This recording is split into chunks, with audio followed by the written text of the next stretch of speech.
আমাদের প্রিয় নবী সাল্লাল্লাহু আলাইহি সাল্লাম বলছেন, আওয়ালুকুম উরুদা ফিয়াল হাউদি আওয়ালুকুম ইসলাম আলিউন ইবনে আবি তালিব। তোমাদের মধ্যে যে সবার আগে হাউজে কাউসারে প্রবেশ করবে সেই ব্যক্তি যে সর্বপ্রথম ইসলাম কবুল করেছিলেন, আর সে হলো আলী ইবনে আবু তালিব। দেখেন, হাউজে কাউসারে প্রথমে কে যাবে? মওলা আলী। সর্বপ্রথম ইসলাম কবুল করেছেন কে?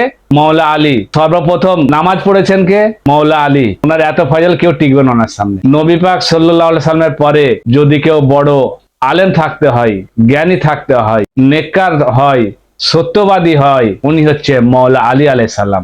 যার ইমানের মধ্যে মওলা আলী নেই, তার ইমান নেই। রাসূলুল্লাহ ক্যাটাগরি বলে দিয়েছে যে মওলা আলীর খিলাফ যে হিংসা রাখে, তার বিরুদ্ধে যে কটু কথা বলে, সে হচ্ছে মুনাফিক। আর এই কিতাব হচ্ছে উসদুল গাবা, খণ্ড নম্বর 4, পৃষ্ঠা নম্বর 18।